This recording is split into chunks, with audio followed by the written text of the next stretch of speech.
Property values have skyrocketed in desirable cities across North America.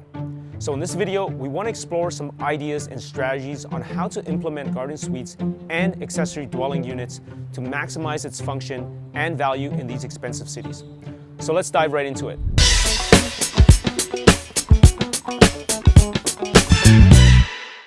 Welcome back. I'm Andy from Suite Additions, where we help homeowners and investors build better homes while creating lasting wealth with legal additional suites.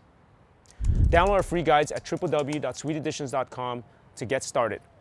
And please do us a huge favor by giving us a thumbs up on this video and subscribing to this channel so that we can get more content out. Greetings from beautiful Austin, Texas.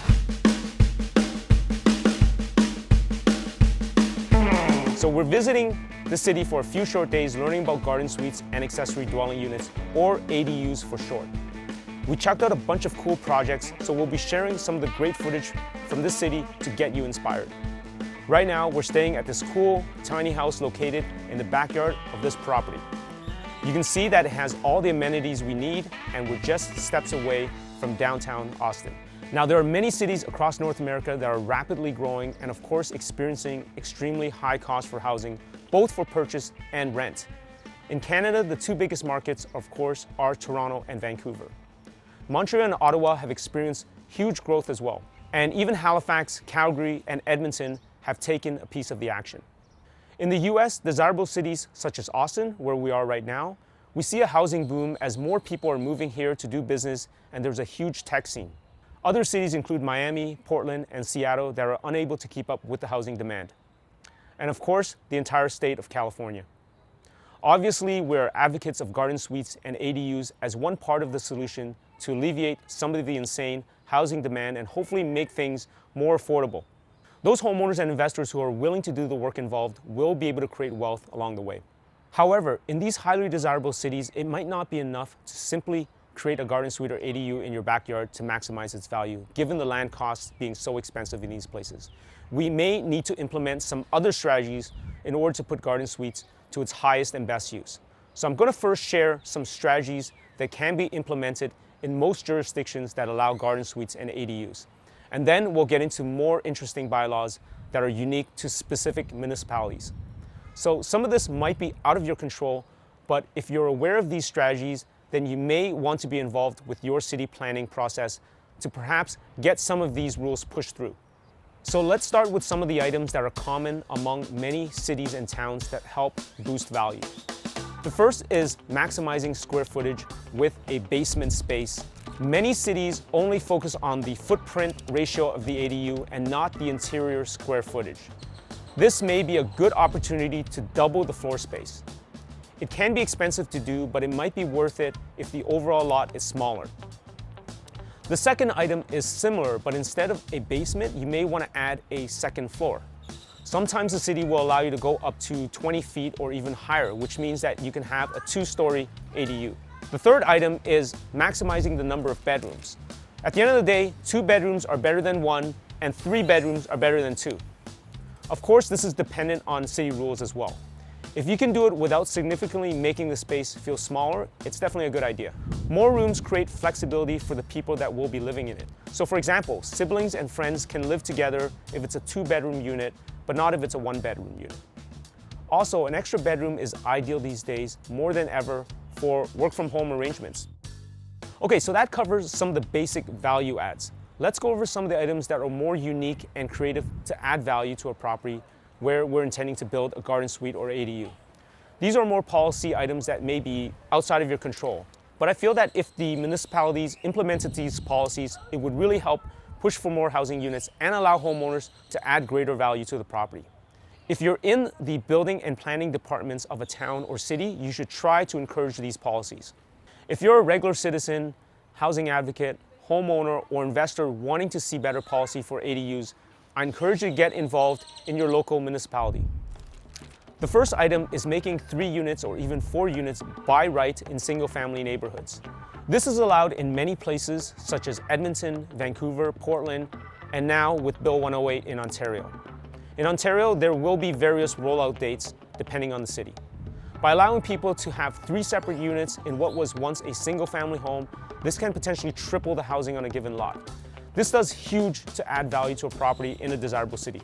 The second strategy we'll discuss that some cities implement to offset the high cost of ownership is to allow garden suites and ADUs to be legally severed from the primary property. Allowing it to be legally severed enables the owner of the property to sell the ADU by itself, which creates a tremendous amount of value. If that homeowner does a good job, it can really help to offset the cost of the original property. This is something that is allowed here in Austin, Texas. Check out this cool project here in Austin. You can see the primary home at the front and a separate driveway leading to the rear of the property where the ADU is built. There is a fence separating the two homes. There's even space for a separate, smaller structure that is built to allow for an extra office or workshop. Essentially, it's a condo system where there are separate ownerships with a shared fee that helps to maintain the entire two properties. For example, there may be shared costs that are now needed for these two new properties, such as utility services, shared driveways, and landscaping. This is also a system that is available in many areas of British Columbia. With the high cost of housing there, this strategy definitely makes a lot of sense. This condo system to allow for severing the properties to multiple ownerships is not available in Ontario, but I'm hoping it will be in the future.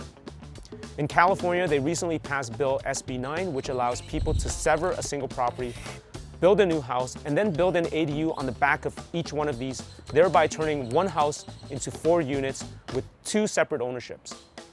This is a very high value strategy, of course. The third item we'll discuss are that cities should allow units to be much larger. Here in Austin, a lot of the ADUs are comparable in size to the main unit.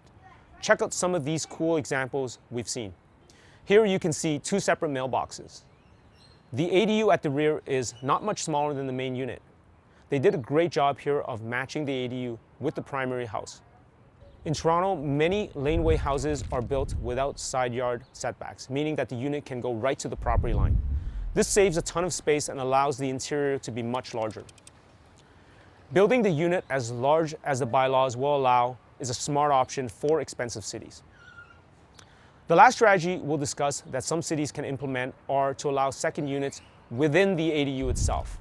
In Edmonton, they allow you to have a second suite in the primary property, typically located in the basement, and then also allow you to build an ADU at the rear, have its own second suite there as well. Again, turning one housing unit into 4. Now these 4 units, however, are all under one ownership, but this still really pushes the property to its highest and best use case. Okay, so that's all we have for you guys today. In summary, we talked about ways to really help boost value with your garden suite or ADU project. For the low-hanging fruit, it's maximizing square footage with a basement, if possible, maximizing the number of rooms, and increasing the height where that's allowed. And then we discussed some more creative strategies that some jurisdictions will allow. These include making 3 or 4 units standard for existing single-family lots, allowing the ADU to be severed from the main property, enabling units to be much larger, and even allowing second units within the ADU itself. By implementing these strategies, it can really help to maximize the value of the property, which can make otherwise unaffordable homes in prime cities accessible for many people. So what are your thoughts? Do you think these are good ideas? Are you thinking of using one of these strategies yourself, or do you have any other strategies that you want to share? Please let us know in the comments below. Again, please do me a huge favor by liking this video and subscribing to this channel if you haven't done so already. Hey guys, thank you so much for tuning in. If you want to learn more about investing in housing densification and how you can get involved, hit that subscribe button. I put together a beginner's guide and also a handy 8-point checklist that covers everything you need to know about adding a legal second suite. We cover important bylaw and building code requirements for cities in Ontario and all the design considerations you need to make to successfully complete your project. You can download that through the link in the description below. Until next time, to your success.